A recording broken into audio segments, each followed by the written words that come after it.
yêu sầu ta với ta,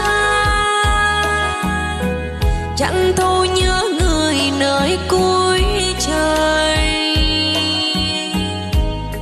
Giấc mơ hạnh phúc bên ai, chốn xưa khắc sâu mối tình, lững lờ dòng nước trôi xuôi.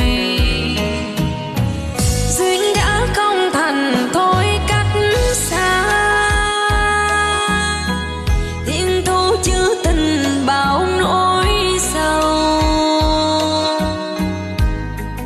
Tuyết rơi lạnh buốt con tim, chữ yêu chữ hận muôn đời, ngàn năm sau dấu chôn tình đau.